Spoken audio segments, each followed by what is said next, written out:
Episode 56. This week, we're speaking with Javier Palenque. Javier from Miami by way of Bolivia. El Boliviano. Passion for the game. I just started talking to him on the phone. He called me up, started talking tennis, and he was going to be in Orlando. At that time, I was based in Tampa. Or Jeff Lewis went with me because Jeff Lewis, to this day, still loves teaching Munchkins, teaching the Tiny Tots. Yeah, Jeff's putting out some content. Jeff Lewis Tennis. So Javier is at that time, he had written some books on early childhood development. The criticism, to avoid criticism, say nothing. How's it go? Say nothing. Say nothing, do nothing, be nothing. I think you have to be your own best critic. Yeah. Now, he is very critical of the governing body of tennis, the USTA. Obviously, we know, just like he does, that it's a large organization with a lot of really good people, a lot of really good causes. Andy and I talked about following this up with some ways that we feel like we could help a federation out, whether that be Germany, where Andy's wife is from, or here in the U.S.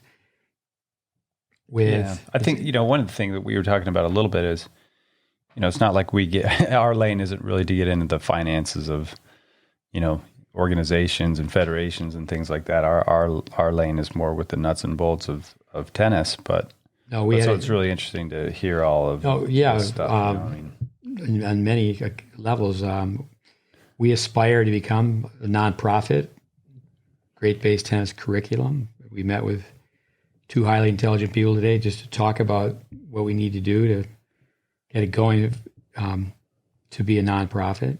We feel like we could have a small support staff help us out and try to improve our content. But with Javier, he has passion. I think we need to start just by asking him passion. Mm-hmm. And I really appreciate a critic. I think, say our tennis course, Tennis Intelligence Applied, I've been told it's like drinking water from a fire hose. Yeah. I mean, I think he has to say, okay, let's go through that. Or it's like going to a giant buffet. Yeah. And, we have been told, it's rich in content, but it's not so easy to navigate. You've helped out with so much over the last couple of years with that. So much. Yes. Let's do this before we start. Yeah. Rambo. You think our listeners know it when you call me Rambo? Get on the mic, Rambo. Well, there's a while. There's a couple reasons beyond that, though, as well. As Rambo, because, get on the mic, stay close to the mic, and then from Rambo, the movie. Rambo 2, the movie. Murdoch. First Blood Part 2, Murdoch. But then also it was like, it's basically the one-man army, like where, okay, here comes 100 little campers, and it's like, Rambo, here we go, it's time. Yes, I have been called that. We're group dynamics where you're going to try to teach 70 people by yourself. Yeah. I'll give it to you one more time, though. Rambo.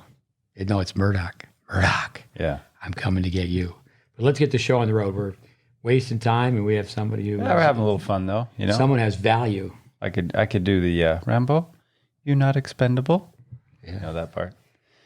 Anyway, all right. 1985. So we're going to get Javier on the phone here. Have a nice little conversación. You can speak a little Spanish, Andy. Yeah. Quizás. Actually, the German hits my head now more than when I try to think Spanish. German wants to get in there. Anyway, here we go. I speak two languages, English and profanity. I'm trying to drop the profanity. Yeah. Ice hockey. I haven't helped you too much with that, or have I? All right, here we go. You have. Javier.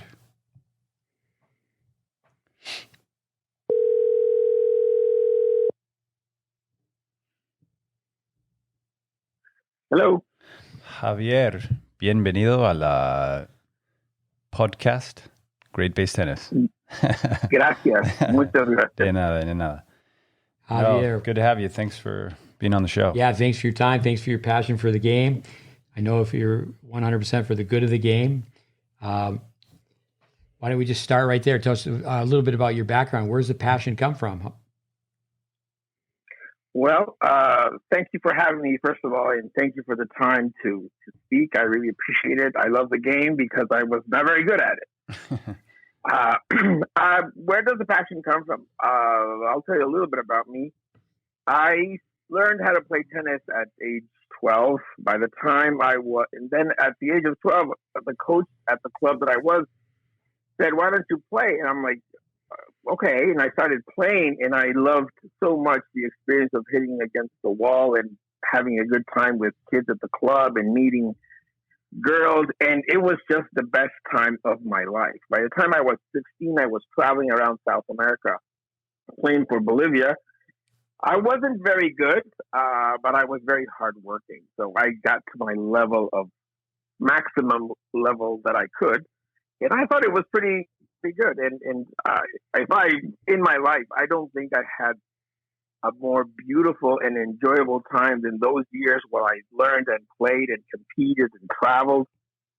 And to me, that shaped a lot of my character and the values that I carry in business and in life and for my family. And to me, I think that is a gift that the sport has.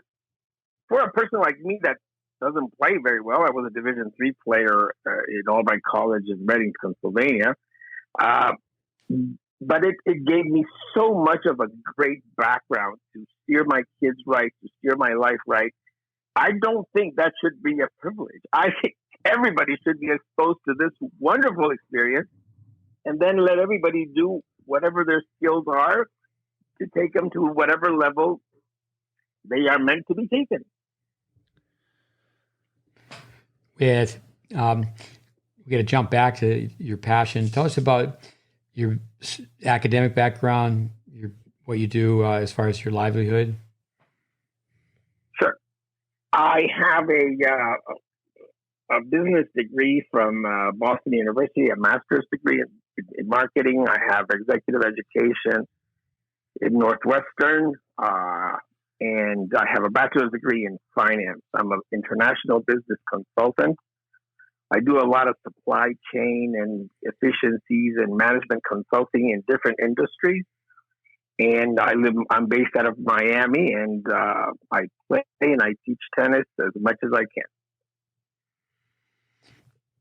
I met you. Your son is now 17. I met your son when he was 6. So been a long time. I know you've just shadowed me during an Orange Bowl. You've traveled 1,000 miles to go to a workshop, and we've stayed in touch and talked many, many times.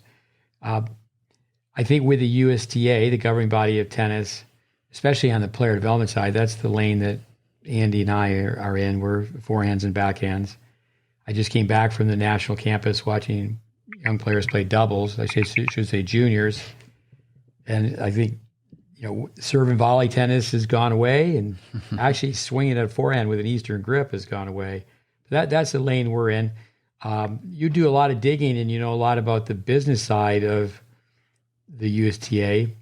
Why don't you just start upon that? I got a list of questions that I have from, before we finish, our listeners who haven't already followed you online, I think they should really take a minute and look at all. I mean, it's been a long time. I don't know how many posts you have on how tennis can be better in America, but you do a lot of homework. I have it here: 43,000 zip codes, 75 million in Lake Nona. I mean, the USTA I don't think people really know that they've invested $6 million in the Laver Cup, and the Laver Cup loses money, or $485 million the USTA receives per year in revenues and declares $10 million in income. How do you do your homework? Where do you? Yeah, that's what I was going to say. Where do you find this stuff out? Yeah, it's public knowledge. domain. Yeah. Yes, all this is public domain. The USTA, of course, is very well advised as how to categorize itself. And depending on the section, they categorize themselves as a non-for-profit. And depending on the category, 3, 4, or 6. And so they are obligated by law, by the IRS, to report their financials, and they are obligated to report a 990 form, which I, of course, get copies of, and I have access to nonprofit databases. Anybody does. You go to guidestar.com, you request a free account, and you could put any section, and you can find the information that they are required to disclose. Some of the information that they disclose, though, is the bare minimum, and then their financials show you other stuff. And I have a lot of people within the USTA that help me because they realize that a lot of the facts that I mentioned, not only are they true, but the fact that they also want to help tennis, but the system is such that the system basically, shuts people off. So there's problems and there's solutions. Yeah. I guess we should spend more time. I mean, if you were to highlight some of the problems with American tennis, and obviously the USTA, I think each and every one of us need to do what we can to make tennis better. But why don't you start from step one? Let me start with the principles that I think should guide the largest and most well-funded sports organization in the universe, which is the USTA. With revenues of $485 million, that's $500 million. Nobody has this kind of cash, and the USTA does. So I believe that if an organization has that much money come in, and let's not forget, the USTA the US Open is only a 2-week event. The year has 52. And I believe that's 5%, by the way. And so I believe that there's plenty of funds to create lots of programs and have the highest level of tennis played everywhere in all of our zip codes. So let me tell you what is the most important problem that tennis in America has, and the easiest and best solution that tennis requires. The problem that we have as a tennis organization, and I'm speaking in general as an American who's invested in tennis, you guys are invested in the teaching side, I'm investing in the consumer side, buying lessons, buying equipment, traveling, playing, whatever, is this. The level of education of tennis, in tennis, about tennis, is really, really poor. That means, for example, I believe it is the obligation of that head organization to make sure that nobody is left without a good education to develop the right skills so they can succeed at their level locally with what they need. That's problem number one. The education level is poor, and that I don't mean just in tennis forehands and backhands. Also, marketplaces. Coaches need help with what to do in certain areas, how to read the demographics, how to attract people. I mean, because a coach is a great coach, but there's a business behind it, and they need support and help in this regard. And you can't ask them to be educated in this regard. I think it's the obligation of the head organization to make sure everybody is as best educated as they can possibly be. That's the main thing. Another problem that tennis has in America is that, and a lot of people may disagree with me, but here's this concept. While tennis is an individual sport, and in America, our character is being individualistic, the truth is tennis is a team sport. Because in order for you to succeed at tennis, you need a coach, you need playing partners, you need to get along, you need to be going to a club or to a park, you need to be part of a greater mission and vision. And I don't think people understand this so clearly, that it is a team sport. In most sports in the world, soccer, for example, people get together and play randomly for no reason at any street corner, anywhere. Mm-hmm. Here, unless you are part of the pay-to-play system, you don't. Then you have the point-chasing system, which is even dumber, because all it does is make sure that you take away the fun out of the game and just look for an individual objective.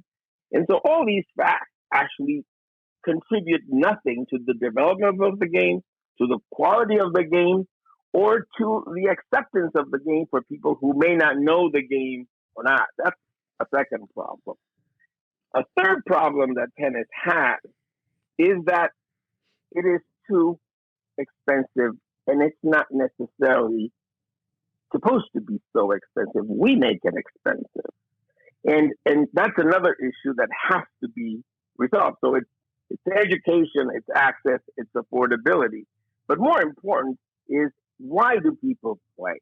And I think this is something really important, which is you play not to become the champion of the world, even though that's a great thing to aspire to. And certainly for a lot of kids, that makes a lot of sense. But the reality is, in these times where kids are spending hours in their computers or their phones, and the fact is parents would die and pay to have some organized, great activity that isn't going to, bankrupt them, and that gets kids engaged and they learn a skill. And that is, tennis couldn't be better positioned to do that. First, because of the COVID pandemic, and second, because the reality is that parents are desperate to have their kids get off of their computers. And so tennis is, and you know this very well, Steve, Andy, you need to learn. You need to be good if you learn the right way at the right time. And even though this is so simple to say, you got to learn it the right way at the right time, it's very hard to accomplish if you have an uneducated workforce, right? And uneducated parents. And so you have a lot of great people that could stay in the game that actually leave precisely because they were not educated the proper way at the right time, and the results don't come through.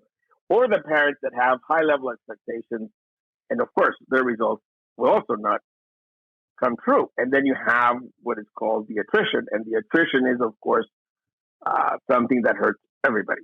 Another problem that tennis has in America is there is no vision. And what does that mean? When you take Mr. Williams, his movie is going to come out soon with Will Smith.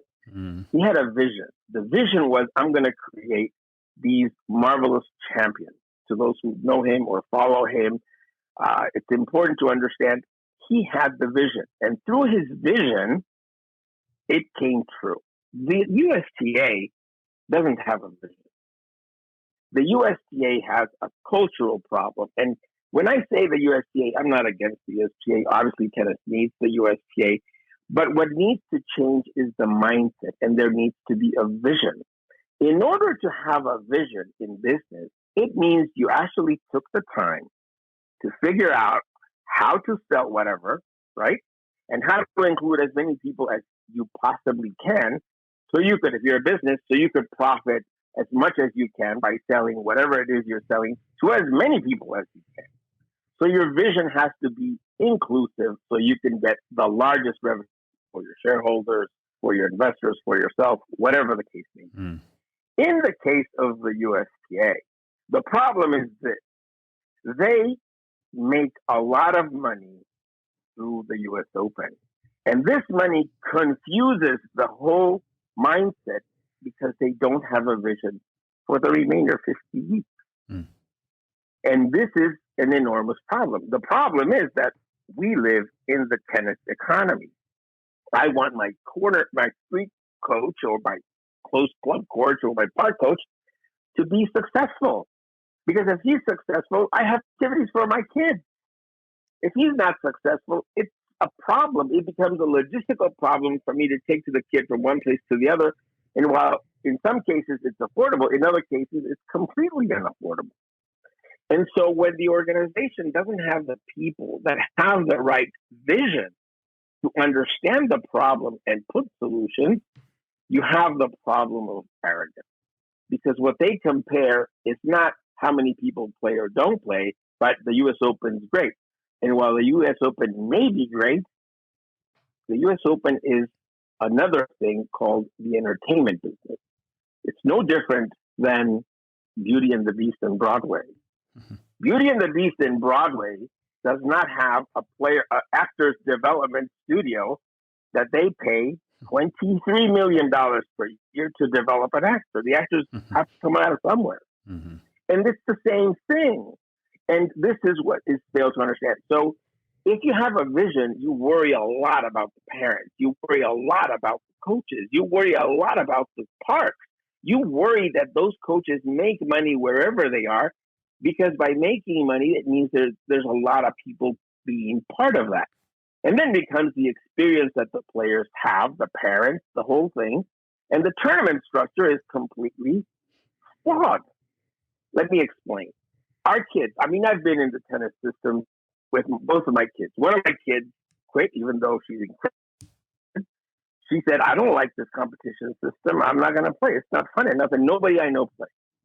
And the events aren't enjoyable enough for the kids to stay in. I wrote a book, if I'm not mistaken. I gave this book to Steve. You know, there's 3 stages to playing tennis for the kid. And this is through my research. I travel a lot. And wherever I go, I always try to find tennis coaches or people that teach me. And the most important thing, the first stage is the kids need to love the game. So the first skill that needs to be taught is, how do they love it? If you put a competition system in which, you know, it's almost like Davis Cup elimination, there's no fun, there's no other activities. It's like there's no understanding of what kids need. After you pass that stage of the being in love with the sport, because that's the first ingredient. If you love the sport, you're willing to pay the price to get good at it. And that means waking up early, practicing, sacrificing, whatever. But if you skip that step, it's impossible to teach the next step, which is the technical step, right? And that's what comes second. And you may disagree with me, and I respect that, but I think that step 1 is you got to love it. Step 2 is the right technical information at the right time. And step 3 is, of course, the competition. And some kids develop that at a very early age. Coco Gauff is a perfect example. Tiafoe is a perfect example. But others do it at a later age. And if you're thinking about the professionals of those you see, that's great. But that is such a minuscule amount of people that we shouldn't even think about those, because those people, while great and we watch them on TV, they are just outliers. We got to think of the normal kid. How can he develop and love tennis so he brings in more people to play, involves his parents? And all this takes a vision, and a vision of serving, a vision of helping, a vision of understanding how the parts work together. And that's the 5th great part, answering your question. The parts in tennis don't work together. Parents, coaches, the federations, the sections, none of them work together. If you imagine an engine working, things work together so the car moves. In tennis, the way it's set up, nothing works together so the cars fall. And those are the 5 basic problems with 5 real-life solutions that need to be addressed, but they need to be addressed at the executive level by people who actually have not only the tennis experience and tennis knowledge, but how do you create a system, a supply chain system? So coaches are actually fed players, fed customers. Tournaments are involving customers, and you understand this. And it's basically a supply chain process, not compete, player A versus B, and let's see if we get a champion. Then you find one champion, and this one champion may quit by the time he's 15, and what has been accomplished? Absolutely nothing. 5 solutions and 5 problems. A word that you use quite often is competency. That's, Andy and I certainly, we want to stay away from arrogance, but I think because we have studied tennis and we have a volume, a vast mountain of information, but to remain humble, but that's where, when you evaluate how people are taught, all you have to do is, watch somebody play for 5 minutes, you watch their service motion, watch their forehand. Mm-hmm. So the competency factors in teaching, but what about the competency factors with management? Say, for example, how is tennis? I know with the pandemic, there's an upward swing, but pre-pandemic, how is the USTA done? How is U.S. tennis done with growth and development? And I mean, for me, I've always questioned, because we're selling more tennis balls, that means more people are playing. But, I see a lot of empty courts, and I see the invasion of pickleball. Could you comment on that? Where is tennis as far as the last several decades? Sure. If tennis was growing as the USTA claims, they would show participation numbers by zip code. I'll tell you one thing that happened to me a couple of years ago. The Rafael Nadal Academy. I used to bring. I have a company called Spanish Tennis Camps. I bring Spanish coaches to teach and give lectures. And Rafael Nadal's Academy wanted to come to Florida, and they contacted me through my contact, and they said, "Could you find out, what the market looks like in Miami, Florida?" So I contacted a gentleman by the name of David Booth, I think it was the director of Florida. At that time, Doug Booth, yeah. Doug Booth. And I said, "Could you please provide me the data of Florida, of Miami, because I want to know how many kids play per zip code, how many adults play, because they're thinking about bringing an academy here, and obviously they want to know this information." And he replied, "We don't have this information. We have no idea who plays." Now, I don't believe that is actually true, because I signed up for a USTA for my kid and my kids. So they know exactly where they play and when they play by zip code, because they have my address. So this information is available. It just wasn't, they weren't willing to provide it. And of course, Nadal eventually said, since we don't have the information, they tried to do something in Boca. I don't think that worked out. They ended up building an academy in Cancun. And this is the problem. The problem is, if they are not transparent with the information, it means they either don't have it, or what they have is so poor that they don't want to show it. And that is the problem. So to answer your question directly, not enough kids play as they should. And if there is a tracking system, and they're not opening and sharing it. This is an important statistical number that you must know. There's approximately 60 million kids, 60 million, between the ages of 5 and 19. That would be the prime tennis playing age.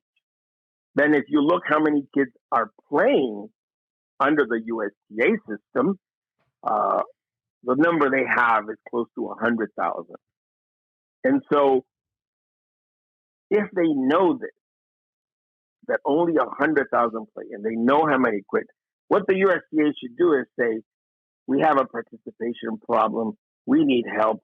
Can you help us figure this out? How can we do it correctly so we could work together towards bringing more people in?" That's the intelligent decision. What they do is say, "Everything is good, but we won't show you the information. We won't tell you who's playing where, but everything is good. Believe us." It's exactly the opposite of what needs to be done. If something is failing, you stand up and you say, "This is failing. Can you help us?" Great people will stand up and help. And this is exactly what doesn't happen. And after the pandemic, and remember the pandemic, tennis is a skilled game. You don't get to play tennis if you don't have the skill. Sorry. What does that mean? It means that in order to have the skill, you have to have the experience and acquired it. So the increase in many participants of tennis, yes, but that means old people that were playing before are playing it, most likely it's adults. And this is the disconnect. So I don't think their information is genuine.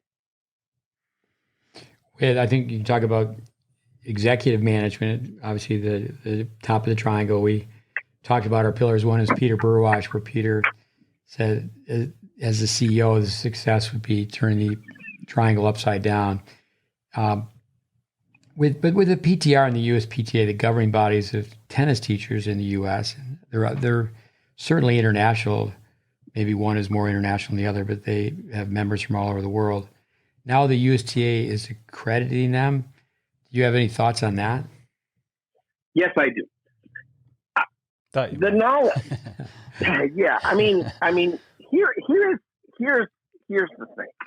The USTA is trying to hold on to all of tennis variables, which basically is creating a monopoly. And if you know anything about monopolies, very soon they become arrogant and soon incompetent.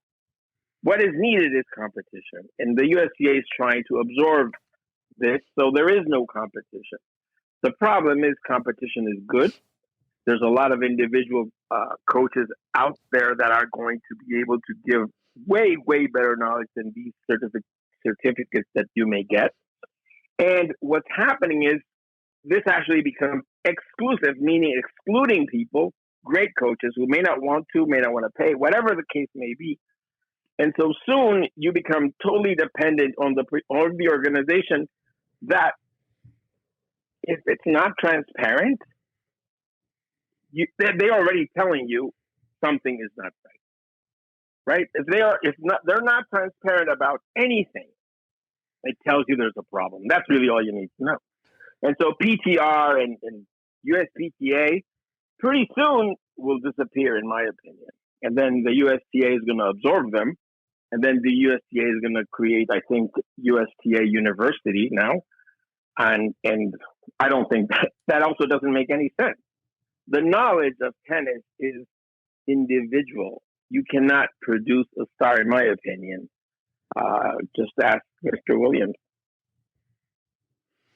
Yeah, we look at with pickleball. Just going back to that, the reason why pickleball is gaining numbers is because it's easy to play, easier than tennis. I mean, you don't have to run as far, and the ball doesn't fly, 6 feet further if your racket face is open 1 degree more. I mean, it's just, I played it a couple times and it's like, wow, okay, yeah, this is, it's a mix between ping pong and tennis. And so that, going back to the first thing, education, yes, you need to educate the pro how to, deal with the different, how to bring people in, but then also is educating the pro and then the players, correctly from the beginning so that it can be fun and getting the ball in play. That's part of it. I mean, part of our mission, obviously, we're, you're concerned from the consumer end, and we care about tennis from how tennis is being taught and how coaches are being educated. But we're all passionate about it. We all consider ourselves guardians of the game because we know what it can do for somebody, for an individual in their life. But, education, those first three, education, it's like, okay. And then the second one was accessibility, right? How do you make it more accessible? We're trying to help people learn, in their driveway. But also it's sad to see, like in California, for example, that they're just tearing down tennis courts because the real estate's worth so much. We were recently down in Boca Raton. It was kind of refreshing to go, wow, there's so much tennis going on here.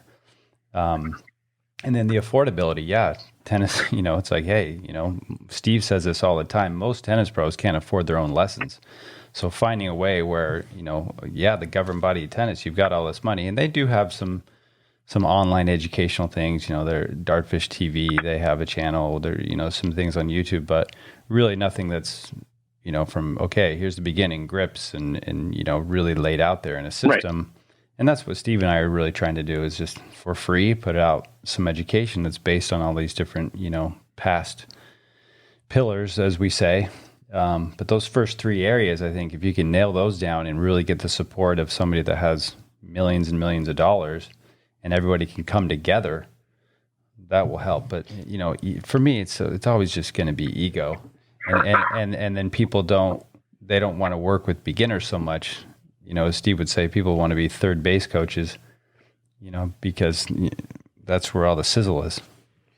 Javier, I'm sorry, can I just ask this? Go back. PTR, USPTA, perhaps because I'm a purist. I mean, Andy could talk to you about how much faster the ball travels now as senior citizens like myself trying to play tennis with the rackets have changed. The game is faster. Still can serve a purpose, though. Where's that come from? Dumb and Dumber? But the PTR and the USPTA, do you think that they should be certifying people in pickleball? No, I don't. I mean, because I think the whole premise, in my opinion, and I am, of course, I could be mistaken. Pickleball is about having fun and getting a sweat quickly, and it's fun, and there's nothing complicated about it. And so I think if it's been successful so far, maybe there's got to be some instruction certification. I don't think people need that. I think you need to have it naturally play. And here's what's going to happen, in my opinion. Cities are loving pickleball because they're finding that their parks are going to be used more. People, meaning investors, are willing to invest in this because they see that as a good thing for the community.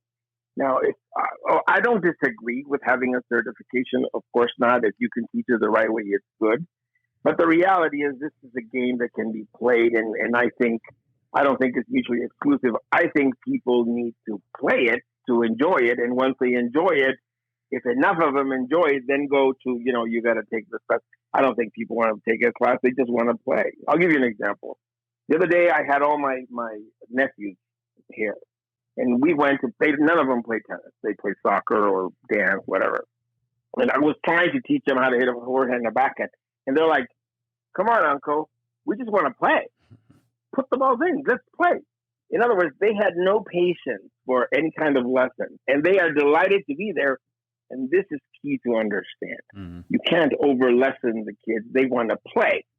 And so how do you do that? That is what needs to be resolved in a quick way. That meaning, how can they learn quickly so they can actually enjoy it? So out of that mass amount of people that come in, you get another cut of those people who say, I want to pursue it to the next level.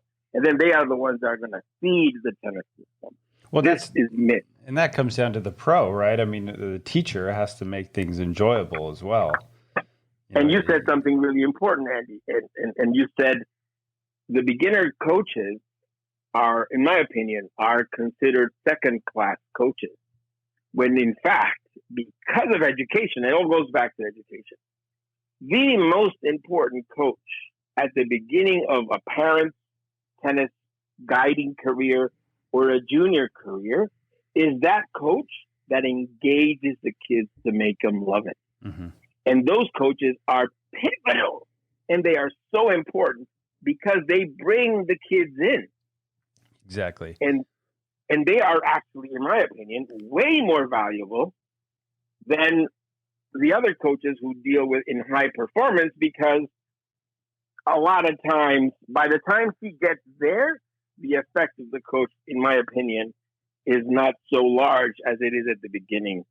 And that's why I mentioned it's got to be first love, then technical, and then competition. Yeah, Steve says this all the time, that, it should be the director that's out there that's working with those, tiny tots or the peewees that are first coming up, the pro that has the most experience.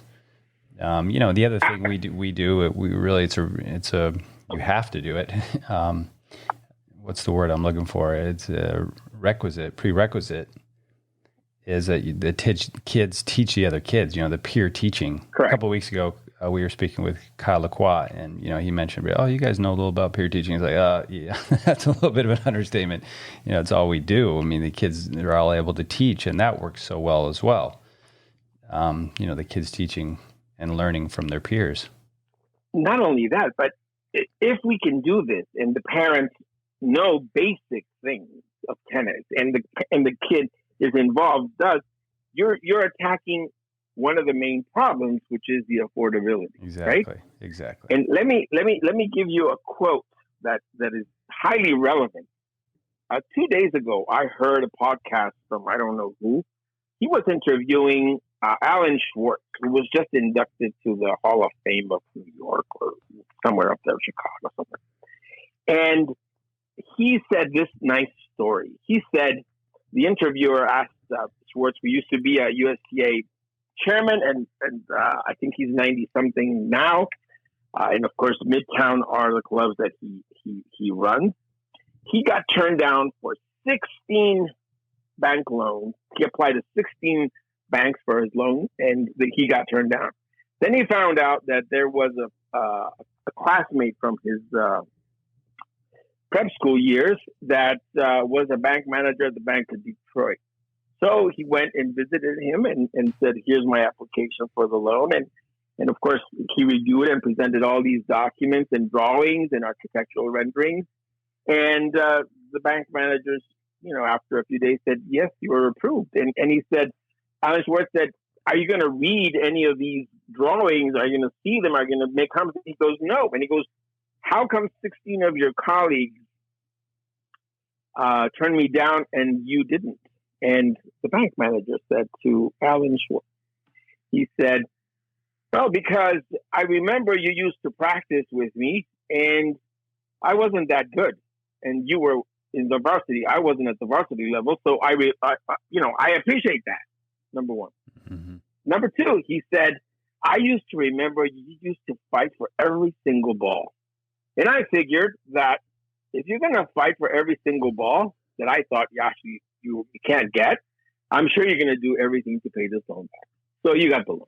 That's a great story. Yeah. It goes exactly to the point that what you're saying, which is peer teaching, right? Yep. And there's a lot to those two simple words, but they're not so simple if you understand the dynamics, if you understand where we are, and if you understand that beautiful example that I gave you, which is real life that everybody can see and understand. Yeah. If you do it with peer teaching, people remember. The moment is given to you forever. And this is what creates the tennis ecosystem, these kind of things. And this is what we need to multiply by the millions. Yeah, well, and exactly. It's also why you want to play tennis, because it teaches people to fight for every ball, metaphorically speaking, for life. So Javier and Andy, let me interject. 30 years ago, I did some work for Tennis Corporation America, Alan Schwartz. And the first time I was ever in a meeting, there was all these department heads, and I was in charge of the tennis teaching professionals. There were 25 of them. And everyone was quite nervous. And a gentleman by the name of Par Weigel, he was in charge of selling membership. And I got along really well with him. And so he was nervous. I wasn't that nervous, to be honest with you. So Alan Schwartz comes in, and he lets Par Weigel share his ideas. And he just turns to me. I'm the new guy. And he said, Steve, what do you think? And I said, some open minds need to be closed for repairs. So I was just having a little bit of fun with Par Weigel, but he said, say that again. Some open minds need to be closed for repairs. And then his personality said, can someone give me a pencil? I want to write that down. So anyway, some of the other department heads were, you got Alan Schwartz to say, give me a pencil. I'm going to write that down. Speaking of someone else who's been in the game forever, like Alan Schwartz, a friend of yours, somebody I talked to, a mutual friend, Dave Fish. He's really big with spec tennis. I know there's touch tennis. He uses the term bridge sport. And I'm all for activity. I'm all for having fun. I'm not anti-pickleball, but pickleball is invading tennis. Tennis courts are being ripped out. Right. But back in the day of Althea Gibson and Pancho Gonzalez, Bobby Riggs, they started with paddle tennis, a perforated mallet, wooden mallet. They played with a punctured tennis ball. That just comes back to where we just returned from the national campus, and kids are not learning to serve and go forward. It all circles back. But at the top of the chain right now, at the top of the triangle would be Michael Dowse.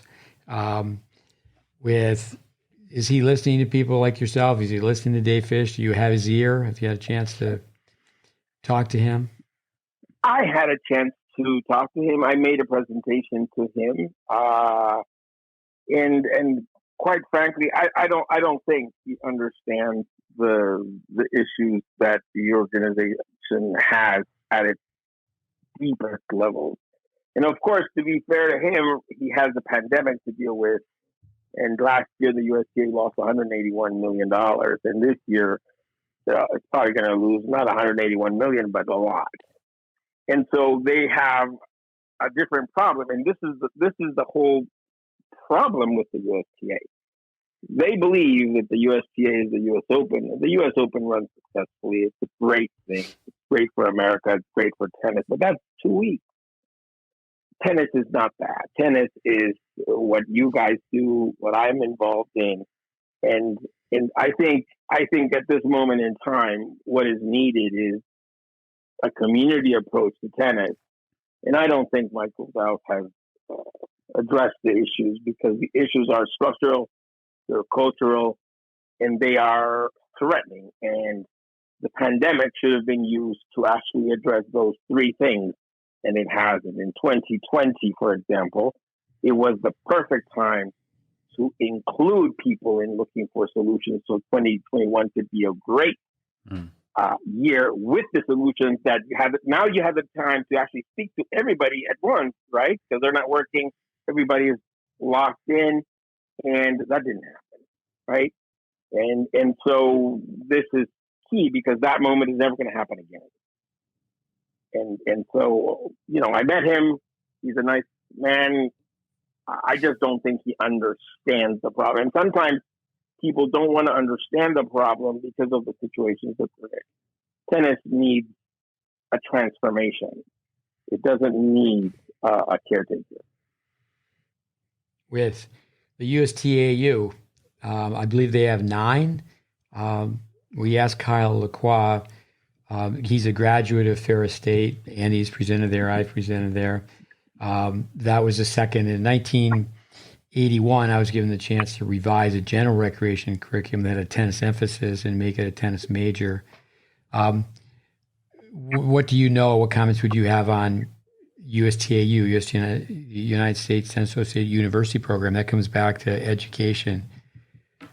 We have our thoughts on that, but what do you think? I don't think that the USTA can. The USTA has to take a smaller role, like small government role, and let the private marketplace develop, because that's the right way to grow.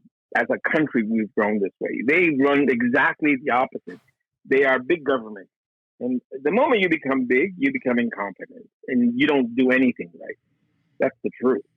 And so while it may be a good idea to have a unified way of teaching, whatever, it isn't, because it all boils down to politics, incompetence, and the marketplace doesn't judge them. If you, Steve, start teaching business and get into debt and try to do that, the marketplace will determine your success. For them, the marketplace doesn't exist. They're subsidized. So they could be awful and they still exist. They could be awful and they still have jobs. Mm-hmm. And so this is absolutely unacceptable to me. The USTA wants to be bigger and control more things, when the reality is the things that they control, they do poorly, and it has to be actually small, not bigger. And the teaching, I don't think, has to come from one central place. It has to come from multiple places to be an open market. How can they show, how can the USTA and there's so many different sections and moving parts. I mean, to show accountability for things. Like, I always wonder if, I've spent a fair amount of time up at the USPT or USTA player development. And it's kind of like the way we show accountability for us is we use film. Here's the before, here's the after. It's like P90X, the proof's in the pudding. Either you can hit topspin, true topspin, or you can't. Either you have a palm up serve or you don't. So I always wonder, like, well, where's the accountability? Yeah, okay, maybe it's just UTR ranking, whatever, but also just like stroke production, or, are they faster? Is their mile time improved? I mean, I don't know if there's something like that within the USTA corporate where they can show accountability for certain things. Do you know? I mean, or do you have ideas on that? Oh, yes, I do. I mean, it all boils down to how the business is structured, right? So if, and these are sort of harsh words, and I apologize if I offend somebody. Don't swear, because then I got to edit. I won't swear. I won't swear. But here's the thing: when a corporation, be it nonprofit or not for profit, just gets money, right? The U.S. Open succeeds because it's a great event. Yeah, it's wonderful and it makes us all proud. Wonderful. But when that organization feeds the system, and the system then has no accountability, immediately something is created called politics. And if the bosses, the heads, realize and learn that by politicking you get ahead, you are giving the underlings the exact opposite of what the organization needs, which is accountability and no politics. Right. Right. And so, for example, in the case of player development, the reality is this: that they spend $23 million per year. They develop nobody, and whoever they developed, I am sure, has not learned the right stroke at the right time. So they have to de-learn, to relearn, and the reality is, even though he may be kind of good, he's not good enough to go to the next level. And there's no accountability for those people. In the Netherlands, there's a soccer team called the Ajax, which is like Barcelona or Real Madrid. The people that go into the academy, that their academy, don't know if next year they're invited. And so they are competing against themselves. So you may not be invited next year. And even if you pay, it's like, still, we don't, you may not be. And that's really the real life situation. And if that doesn't happen at the coaches level, right? Because if they don't produce anything, it means that they're picking the wrong kids. The teaching is incorrect. I mean, again, it goes back to trying to centralize things. It has to be decentralized minimum. And the accountability comes with a cultural decision to actually make no politics as the policy. Yet that is against what they want, because the system that is there means that politicking works. So if a new president has this idea, X idea, everybody's going to say, okay, we do our idea, instead of somebody standing up and say, that's a stupid idea. How could you say something so stupid? Nobody will dare say that. Yeah. And because nobody will dare say that, they say, yeah, it's great. They tried it, it failed. That generation, clear example. Javier, with all the funny money, and I know you've been studying the governing body of tennis for over a decade now, and I think we've all heard this before. You can't really fix a problem by just throwing money at it. I remember when Ron Woods was hired in 1987, and prior to that, the USTA didn't really have anything to do with player development. But I was the first director. Andy and I, as he mentioned, were just down in Boca Raton, and we checked this out, checked that out. And we went by Chrissy Everett's place, Everett's, and it used to be Seguzo Bassett. My understanding is, so it's, say for example, and I know IMG was with Everett at first. They bought it from Carleen Bassett, Robbie Seguzo, Arthur Cohen, but anyway, they had the facility had a building. The USTA came in, so it's, say for example, it's on Everett land.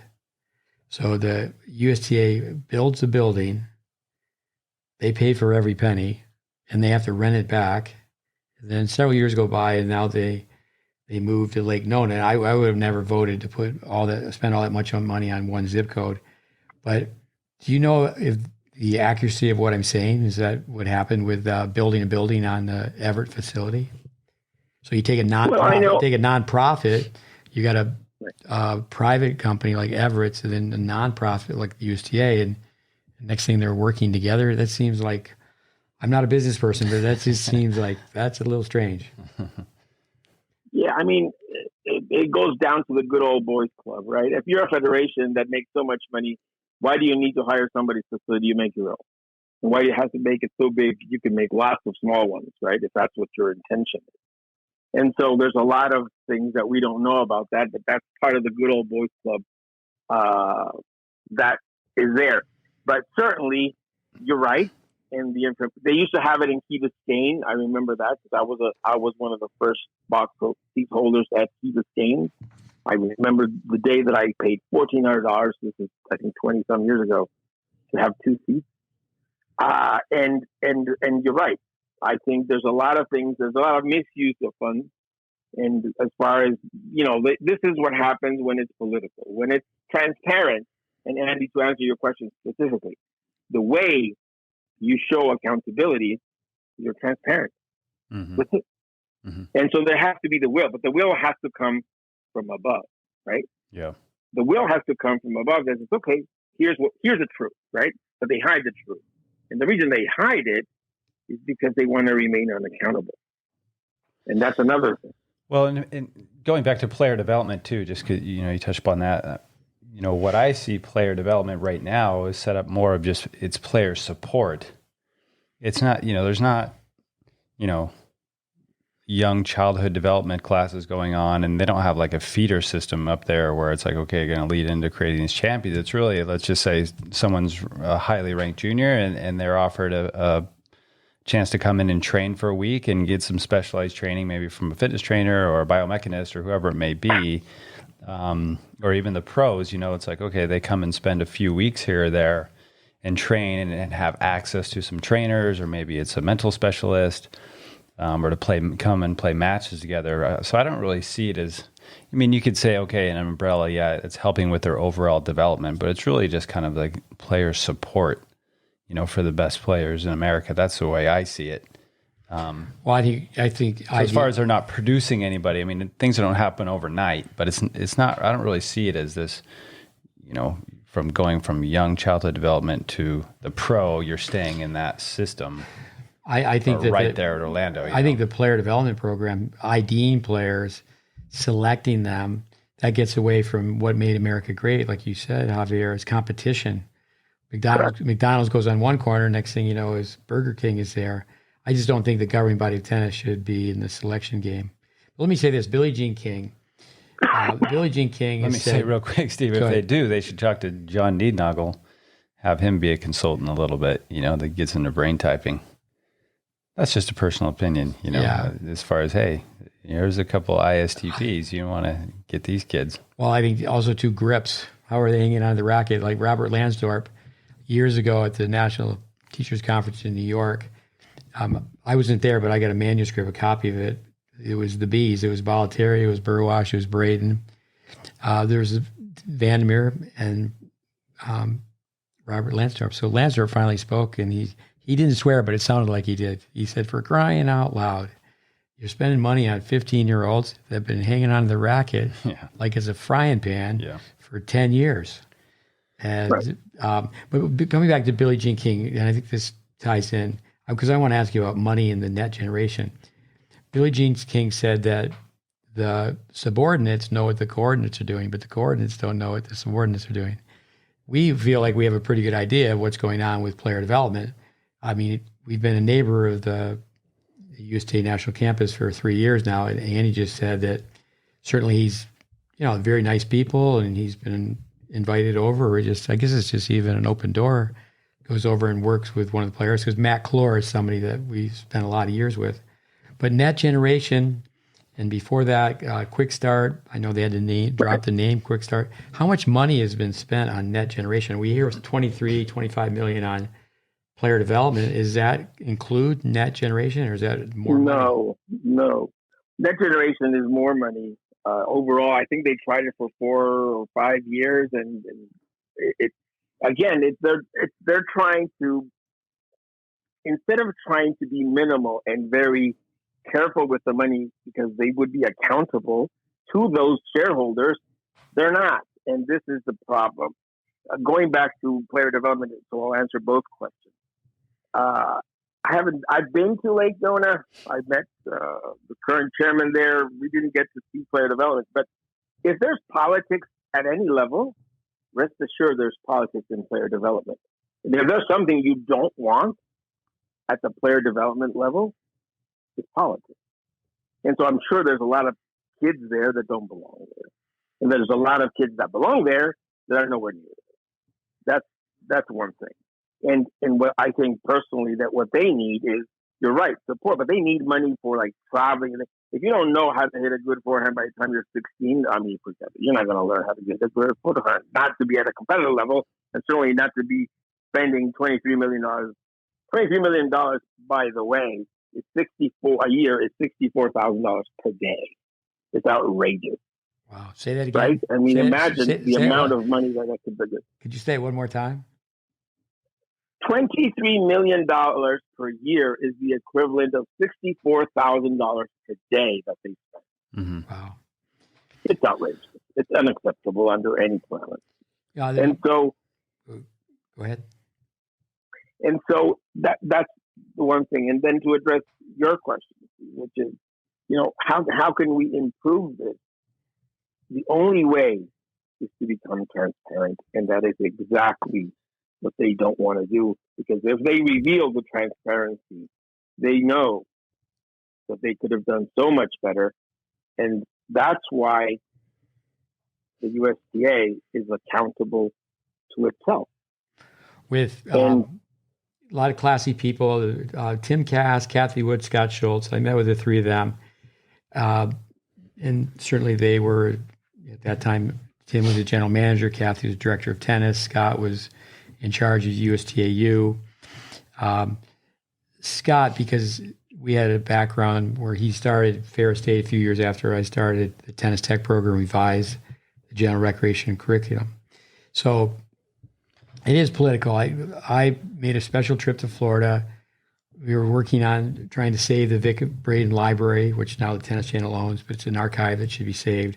But it should be an action process. It shouldn't just be something for a museum. Yeah. Because Vic did so much research and he was a pioneer and debunking all these myths. They don't realize what they have. And so it's like, so I was one time with Scott Schultz said, well, we're thinking about putting a committee together and maybe you could be on the committee. Would you be interested? And I said, well, I don't think there really needs to be a committee with, like Paul Roeder, who's a class act as well. He's back there for the third time and, developing a certification program. I don't know Craig Morris. I've never met him, but he was with Tennis Australia for a long time. And he worked with Craig Tiley, who was with us for a long time. He started off as a young student, but he spent 7 years with us. I don't see any connection on technique with early childhood development. And I don't want to be negative, but there's nowhere to hide. I mean, they have a program, and obviously there's some very nice people, but I think it's more like a carnival act. I mean, you walk by, and I know you have to. Peter Burwash, the personality of the teacher, the coach. You got to make it work. You got to make it fun. But at the same time, the John Wooden thing, it can't be. Don't mistake activity for learning. I think I was just going to ask a little bit more about the money. I thought that the $23 million, I thought Net Generation, that was lumped into that. That's a totally different pocket. No, they have a player development is its own corporation, incorporated in the state of Florida in Orlando under their own. I think it's a 5013C, if I'm not mistaken. And they have their own financials. And anybody could go to guidestar.com. The account, you set up an account for free, and you could look all the numbers where I get them, and I get them because that's the numbers that they are forced to report to the government. I'll put that in the show notes in case you're interested, people. Yeah. Guidestar.com. Free.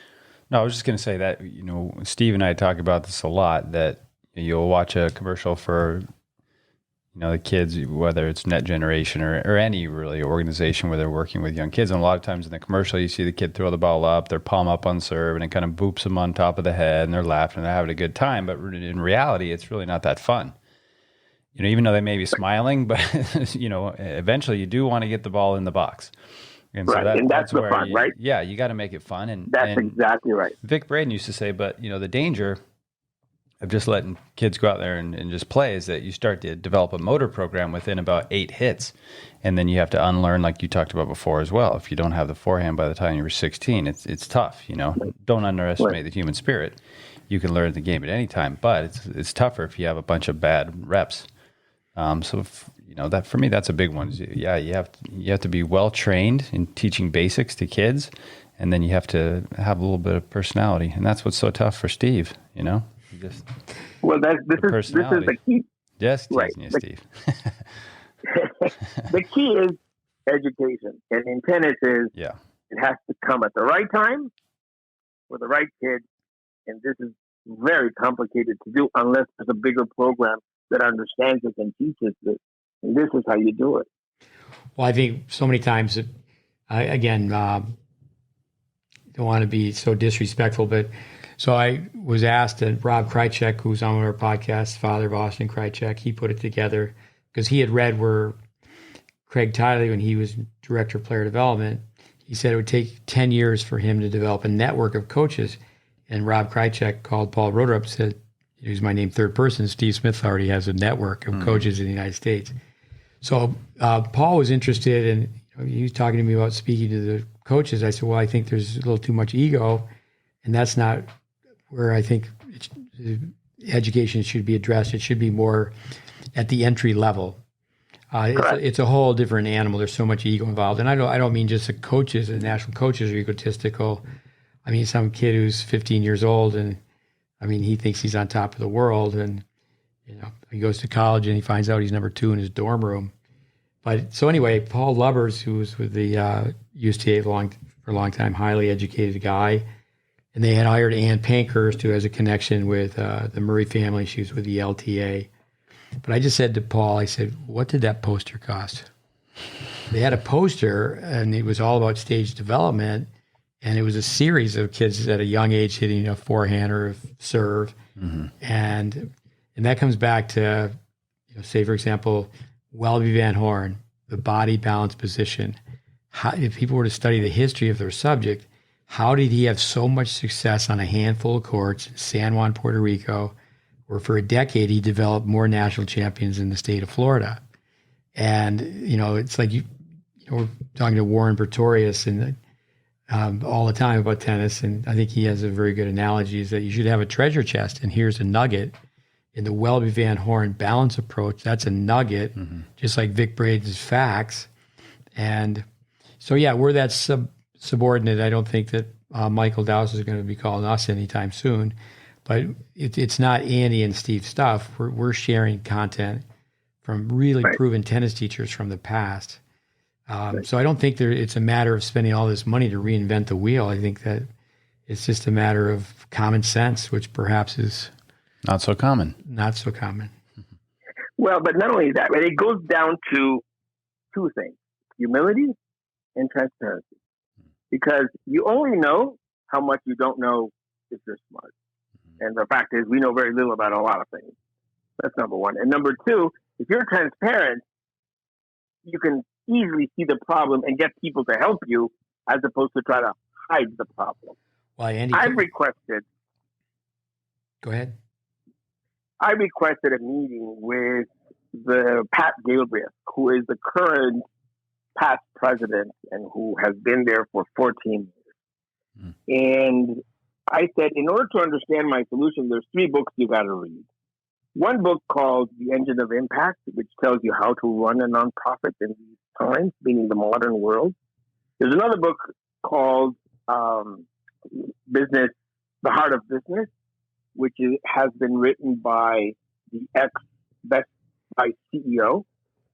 And then there's another book called No One Does It Alone by an ex-USTA board member, a gentleman that used to be homeless, a kid that used to be homeless in Utah, and got the help of a wonderful person who played tennis. And he helped him, and he became a judge. And by being a judge, he helped a whole bunch of other people.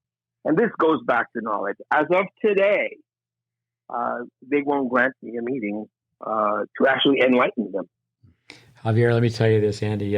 From the trenches, I think you have to have people. It's like if you're going to build a building, sure enough, you need an architect, but you need to have some carpenters who can pound a nail straight. Mm-hmm. Patrick Galbraith, he arguably may be the best player ever to come out of the state of Washington.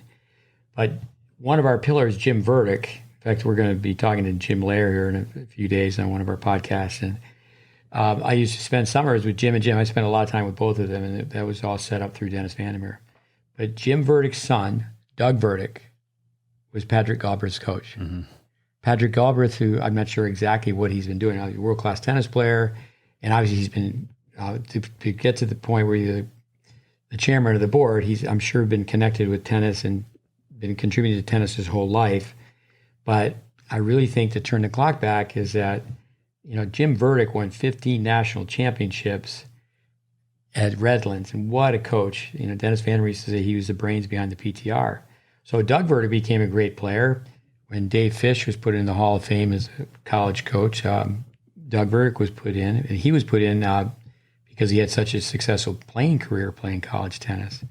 But I just think that's where people need to take a history lesson. Yeah, go back. The CEO, I understand that he played college tennis, but I love the transparency that people are hiding. I always tease and say we should have tournaments on who can teach a beginner. Most people that are in a prestigious position, say they're a high-level college coach, they're a national coach, they're going to run the other way from teaching a beginner. And it's like that's like saying if I understand there's a lot to be said about being a specialist if you're teaching reading, but see Tom run. Yeah. Tom Runs Fast. Those kind of books I'm still reading. But with that, we just, we have to in tennis to agree that this is the sound and the shape, and can we move on to B? But it just seems like it goes around in circles.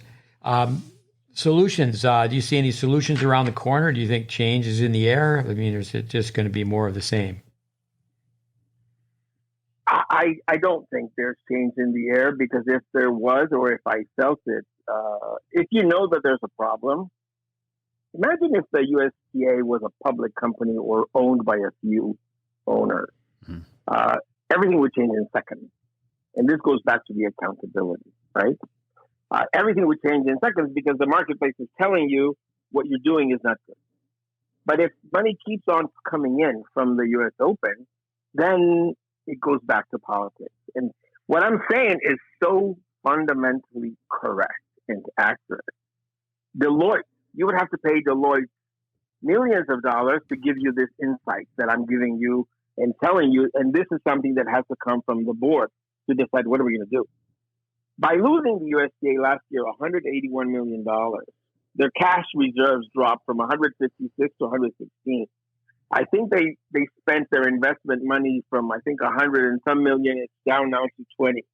Their loans are going to come up soon at a higher rate than they were before. I'm sure they're going to negotiate that. And this U.S. Open, I don't think is going to be as successful as they think. So they're going to have less money. Now, there's plenty of money to do great things, but nothing great can be done if an acknowledgement of the problem is not accepted and open and transparent. And if this happens, we can have a solution, because there is no reason in the world why America shouldn't have a prominent position in tennis, and why tennis shouldn't be played in all the high schools, in all the parks, precisely because of the current dynamics that we have now. And there should be lots of jobs for coaches and lots of jobs for people who want to be able to be in this economy. However, if the USTA does not take its position in an honest fashion, it'll be much of the same. Yeah. Who let the dogs out? We let the dogs I was out. going to say, the time Yeah, that's my mini shelter. That's fine. No problem. At the time we're making this podcast, the U.S. Open's right around the corner here, and I read today where there's actually going to be a mandate where you have to show that you've been vaccinated if you're over the age of 12 to get into the U.S. Open. So we'll see what kind of impact that has on numbers. The other thing I was just going to say is the opposite of humility is pride. And unfortunately, pride comes before the fall. So hopefully there's not too much of a fall, a crash and burn. But usually that's sometimes what has to happen for people to make changes is they have to fall they're forced to be humble. One thing Will said, one thing you said, how you're earlier with Michael Dowse, I think needs to be repeated. In all fairness to him, when he took over, it was right about the time he came in, when the pandemic hit. But I mean, I know enough people where he was walking around and introducing himself, what do you do? What do you produce? I think of a story when I was training tennis teachers, we threw everything but the kitchen sink at people. And Lee Iacocca, when he took over Chrysler, and he wanted to have a car that was a convertible. And he turned to the engineers and the physicists and the designers, and everybody said, well, that takes 6 months, that'll take 8 months, that'll take 6 months. And he basically said, find me somebody who loves cars, like you said earlier, love tennis. And he said, take a car, cut the roof off, customize, and just drive around town and see if people stop and turn and look at it. Yeah. I only watched the TV show a couple times, but it was called, I believe, The Prophet, spelled Profit. But actually that gentleman, he was mentored, he was adopted by Lee Iacocca. So I do think that there needs to be tough love. It needs to be like, what are you doing? But also, if you have funny money like that, it's like, why not just take some chances on some different things? Like, okay, Javier's, they've listened to Javier a little bit. It's like, well, take some chances on some ideas. It's like, okay, hey, we got the main product here, but now let's do a little, R&D and try research and development. Let's just try some little side projects here and see if maybe one of these ideas works. Do you think with that, what Andy just said, do you think the 17 sections, do you think you got some money? I mean, come on. Do you think the 17 sections are just puppets, or do you think are they governed by the federal organization, the nationals, or do they have their own identity? Some, right. Some do, some don't, but there's the internal politicking involved, and it all goes to the non-competition, right? Because there's always a political thing. If you do this for me, I'll do this for you. This is how it will be allocated. I won't look here. I will look. This is the whole thing. The solution is to become transparent and open and let the sections compete. And you're right. And your suggestion is a very good one. There should be a prize. For example, the best program gets, I don't know, $1 million, $500,000 if they do whatever is the best program. Then we take the best program and we replicate it around the nation. Yeah. Whoever can teach somebody the fastest, meaning not in the fastest seconds, but like in the fastest, shortest period of time that it works, then replicate that and do it openly. The thing is, we live in a capitalistic society in which, in order to survive, you have to bring value to others so they buy your thing. Mm-hmm. The USTA, with all its money, works exactly the opposite as in a capitalist society. They concentrate everything. They want to control everything, the information, everything they want to control, and it's a failure. There is a reason for the failure, and is the heads of the organization do not understand exactly how to do what needs to be done because they don't listen. And please understand, I'm not criticizing the U.S. Open. That works well, and it's part of our American pride. I'm talking about tennis and the remaining 50 weeks of the year. The work is horrible. Yeah, it's kind of like coaching Serena Williams. I mean, you're going to win some Grand Slams no matter who you are.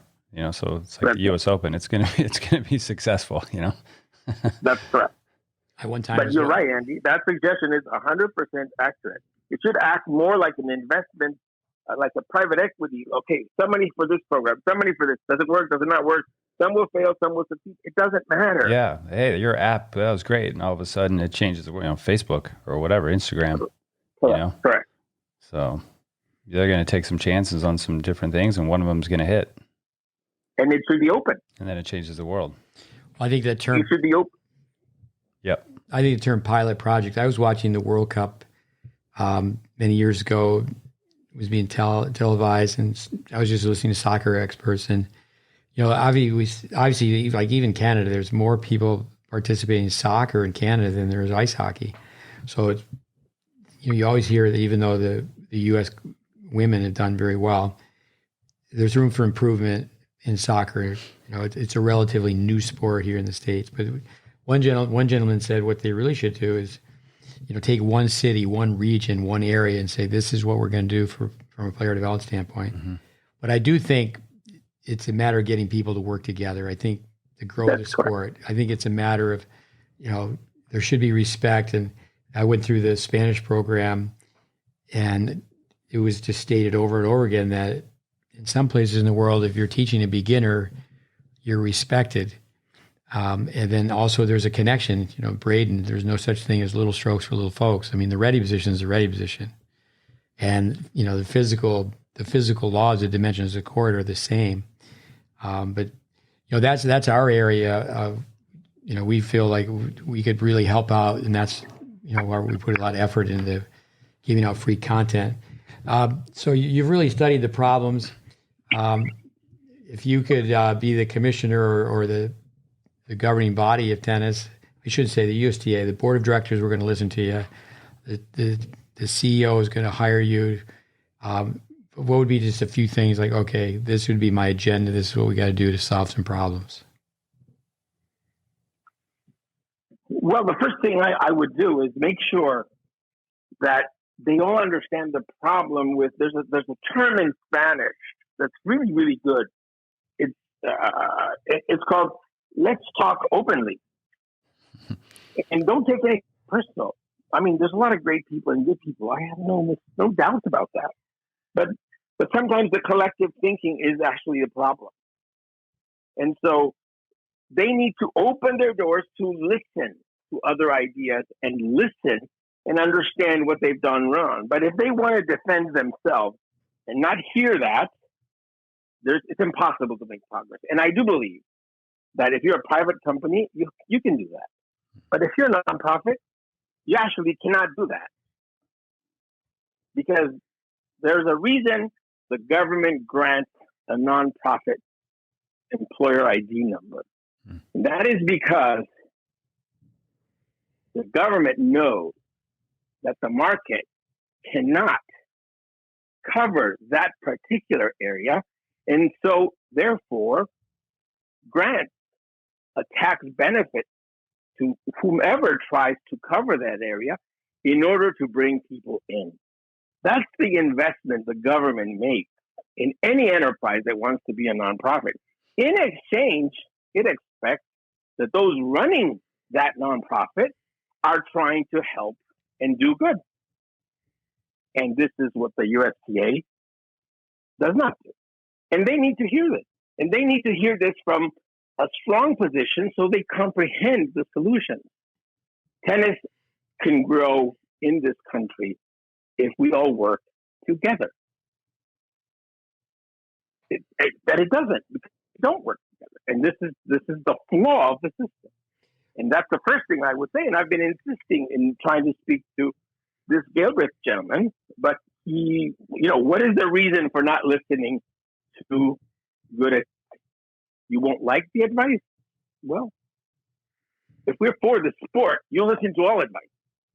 If you take money from the government by not being taxed, you have to listen. That doesn't mean you have to like what you listen, but you have to listen. At the end, the decision is theirs, right? The PTR used to go by the USPTR, so it's USPTA, USPTR, USTA. So all three organizations start where the word united. But to me, I think of the U.S. Open. I think that's the people's money, and I think that obviously the people that are way up the ladder. I'm sure you know the gentleman. He interviewed me one time. I should just tell you his name. He has a newsletter. He certainly follows your work. Rich Nair. Yes, thank you. Say his name one more time.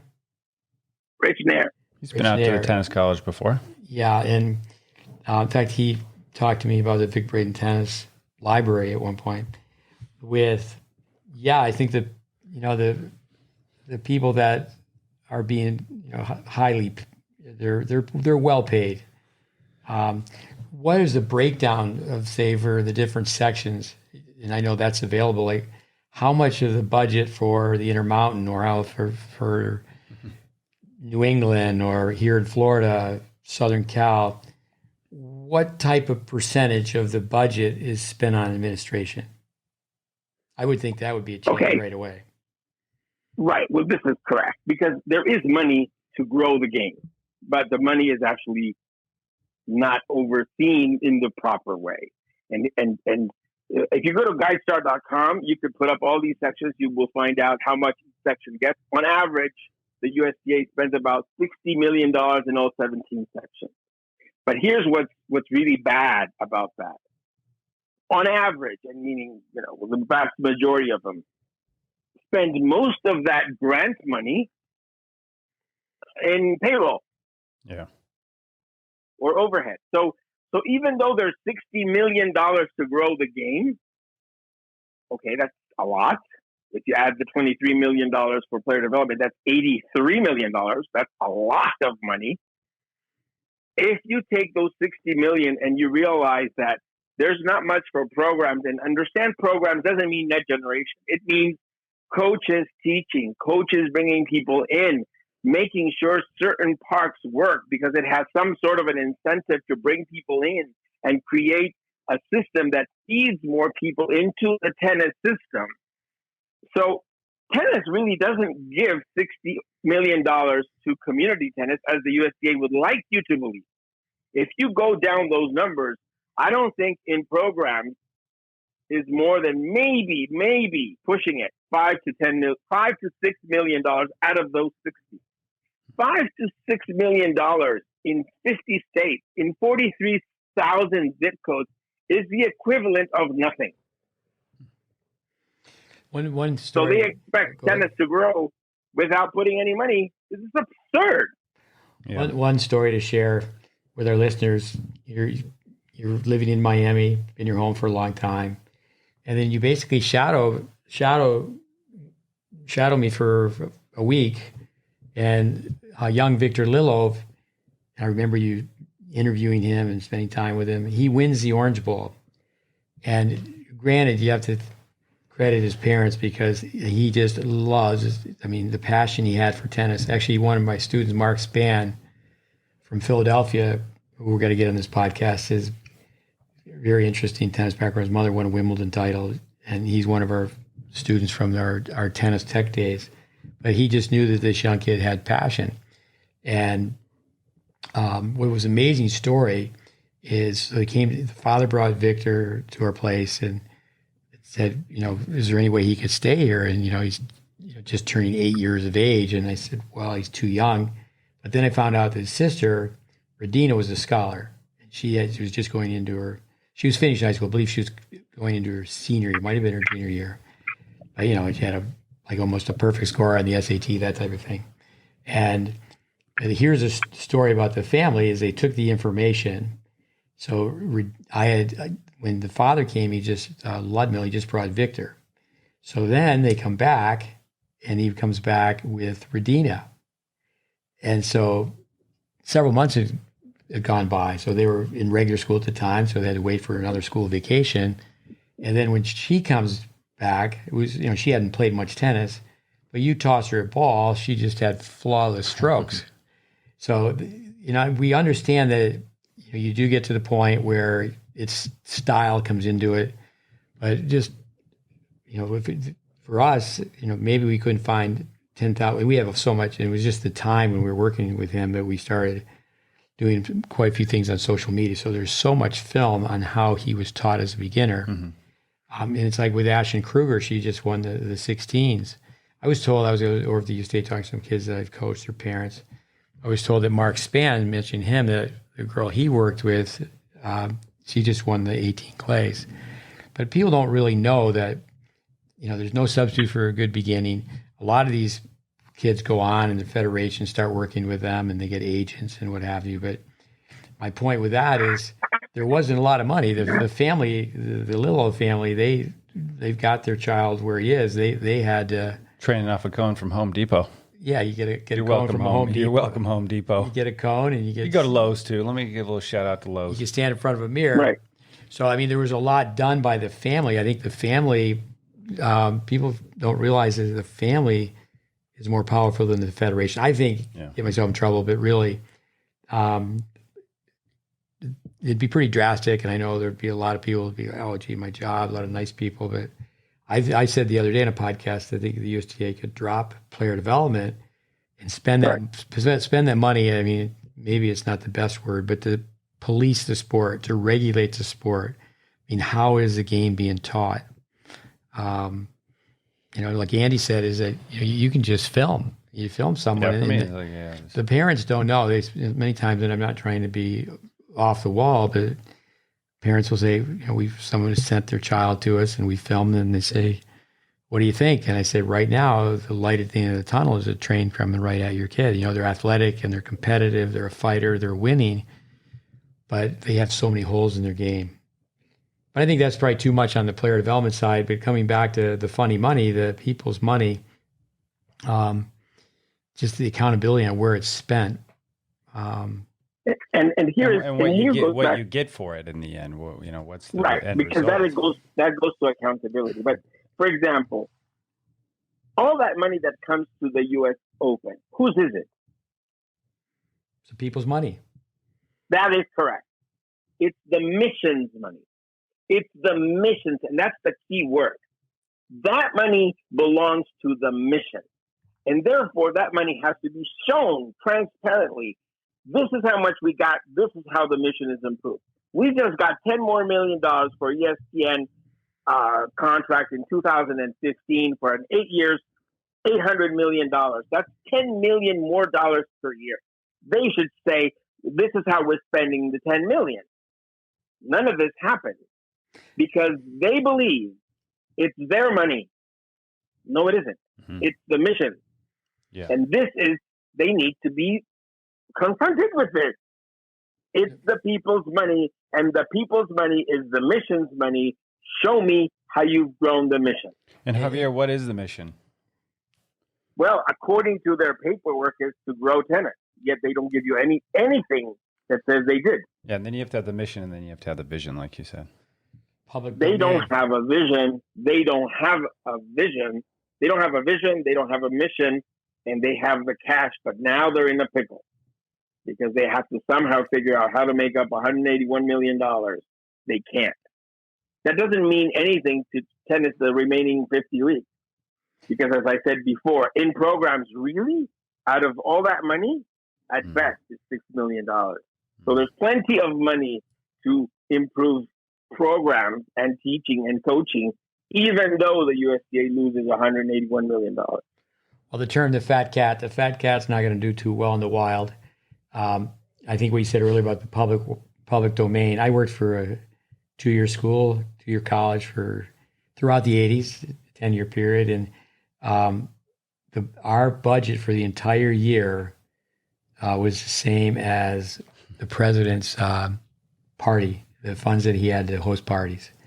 So, yeah, the fat cat, it's who's making the decision. So even though it is public domain, I don't really think that people really know how the money's being spent. Correct. And this goes back to the transparency, right? Yeah. The solutions are clear. Education, number one, at all levels. Accessibility and affordability. Last thing I have is leadership. Is somebody really has to, there's management, there's leadership. Somebody needs to stand up and say it's broken. But if they're hiding the fact that it's broken, would you say that's true? That they're not going, okay, well, yeah, we've got some problems. 100% true. Correct. Because here's the thing. It all goes back to this accountability issue. If they had to be at a shareholders meeting, and I've been to several of them, it's the most strenuous and it's a disaster if you have to be a shareholder meeting and show the results that the USTA shows. But so they don't have them. Even in COVID, when they had the opportunity to have everybody online, nothing. They did a pre-recorded video so they don't get any questions and answers. When they have meetings, there's no questions and answers, only vacancies. So you see, this is not the American way. Leadership, The leadership that is required, at this moment in time, that the USTA has chosen is a caretaker leadership. A caretaker leadership means we won't do anything, we won't change that many bigger things. Let's just keep things going. Mm-hmm. Yeah, you're either a maintainer or a builder. Right. And right now, well, the leadership depends on the moment of the company. Right now, what is needed is transformational leadership. And that means one of the things, the mottos I use is I assume nothing and I question everything. What does that mean? It means whatever has worked doesn't mean it's going to work. I'm going to question it and I don't care who's behind that decision. And this has to be the way to work forward. And if you have a transformational leadership situation, which we do now, you need to do transformational things. And one of the first things you need to do is say to the people at the USTA, your job ends in 1 year, and we may or we may not renew it, and there's no politics involved in any decisions going forward. Go ahead. And this, because we need to transform it from a great opportunity that the country gives us, that the marketplace is giving us, that the situation and that the pandemic has given us, into jobs for people. It has to be jobs for coaches, jobs for facilities, jobs for maintenance. It has to be this big thinking. It cannot be this little thinking, which is we have our sections, we're going to grow a few players through the college system, and we have, this is ridiculous. This mindset is just wrong for the time, for the situation, for the moment that tennis is in the United States. Let's do this for a second, Andy. For the listeners, some may not know. Could you go back to just explain P90X? Oh, P90X is basically a very, very successful online workout program. Basically, they're videos, but what they did so well is they would show the before and the after. So it sells the dream, I mean, if you're okay, hey, if you're this person, you have this problem, you can go from looking like this to looking like this, and they would show that, and it was just extremely successful on a number of websites, and people tell us we should do this. Is there's photos of young kids that have won trophies, and that's great.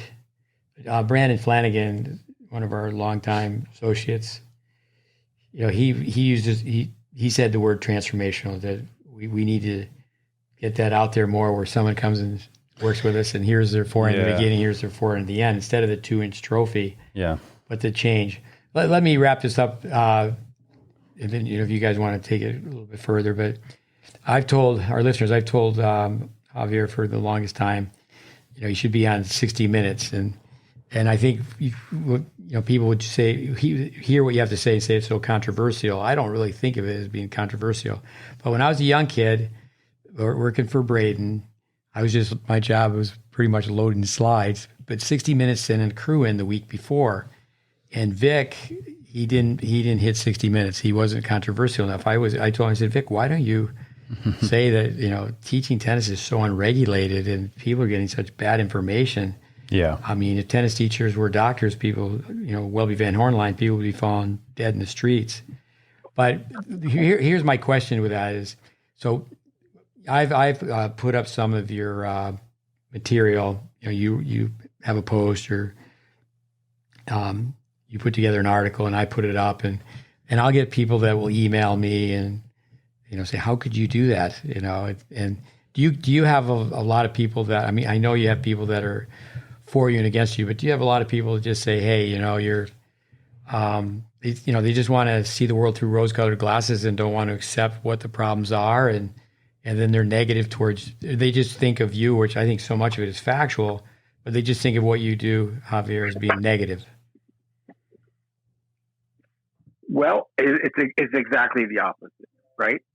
In fact, I want to help, and I want to bring the opportunity that I had, which is to travel the world, work all over the world, and bring those insights and knowledge to a sport that I love, so it could benefit the most amount of people.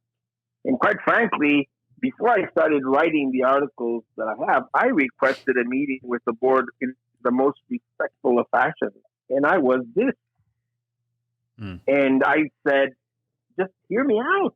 I have, I think, a really solid solution. And they wouldn't even hear me.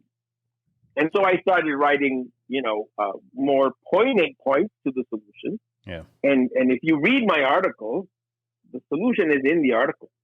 And so far it's 126. And I have like 52 already written that haven't been printed. I just print them depending on how busy I am. And where can people find those articles if they haven't seen them?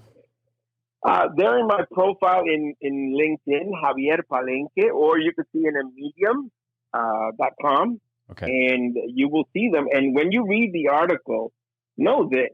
Well, I'll try to add some links. Know this from my point of view. I come from Bolivia, one of the poorest countries in the Western Hemisphere. I obviously, played tennis at a club and all fancy stuff. And I can tell you that when I came to America and saw all these tennis courts with nobody playing, when I see everything that it could be here, it's a mistake not to listen to discerning points of view. It is a really big mistake. And something for our listeners. Something for our listeners I've heard you say so often is that you don't just love tennis, you love America. This is correct. Because I believe I became an American, right? And I believe it is our job as Americans to leave it better than when you received it. Mm-hmm. And so what are you going to do that's going to impact a lot of people? Well, I think something that we could all do, since we are tennis citizens, I'd like to think of ourselves as that before we are Americans or Bolivians, we have the obligation to leave America better for us. And I think this is one way that we could do it.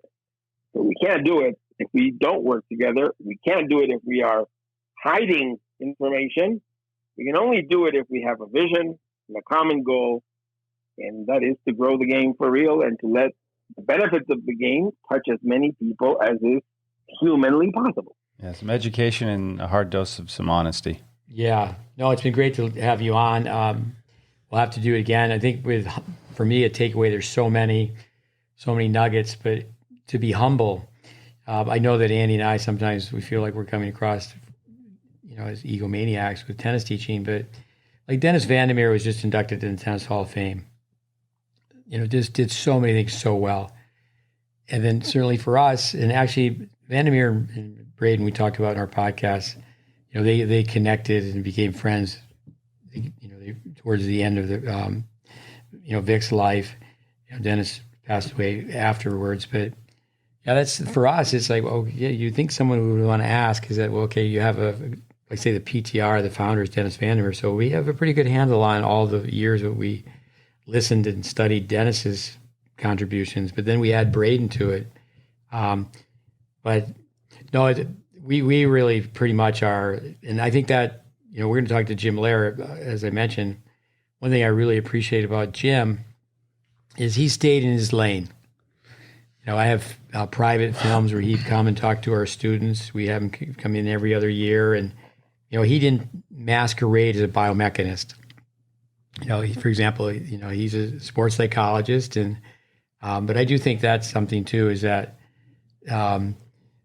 pretenders and contenders, Rocky 1, are you a pretender or contender? And I think that comes back to people are pretending to be competent. That's another powerful word that you use. But Javier, on my part, thank you very much. And Andy, you want to? Yeah, add? No. Muchas gracias, amigo. Thanks for being on the show. Well, I'll add some links for everybody out there that you can find out more of this information as far as the numbers go, and then obviously your articles as well. They can dive in deeper. Well, it's been great having you. We're not as big as 60. We're not as big as 60 Minutes, but if you need to be on 60 Minutes, but hopefully more people through our podcast have heard your message. Well, maybe we can get Brian Gumble to help out. I want to say thank you, and I want to say to all those listeners, and if there's some of those listeners that read me, is that there is no better place in the world than the United States, and it is our obligation to leave it better for our kids. And tennis is the best gift that we could give the new generation. Agreed. That's all I have to say. All right, Javier. Javier, thanks again. It was great. Gracias. Ciao, ciao. Yeah. Right, ciao. bye. Adios. Well, podcast number 56. Thanks, Javier. Yeah.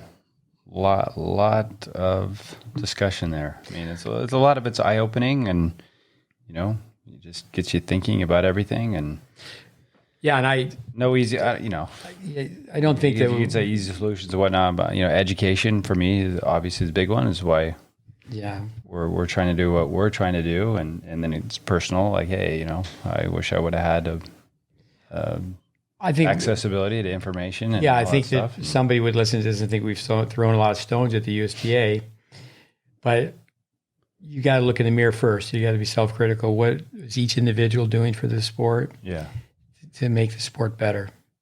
And he's all about that. And yeah, you can tell. I mean, his heart. It's not like he's vindictive or his heart's right there. I mean, he's just sometimes you got to rock the boat. And I think what can we do as individuals? But anyway, there's some information there, some content, and I hope you found value in it. Yeah, check out the links I'll add for Javier's articles, and then you can dive in deeper. You can find us online always at GreatBase Tennis on social media, and our website, greatbasetennis.com. We've got free courses on there, and if you're a tennis coach, you can take the courses, take a short test for the most part. Tennis Intelligence Applied is a little deeper as far as the test goes, but you can get credits for both USPTA, USPTR. And we appreciate the support, and leave us a review on Apple. That's always nice too. And until next time. Yeah. Again, thank you. Yeah. Adios. Thanks for listening.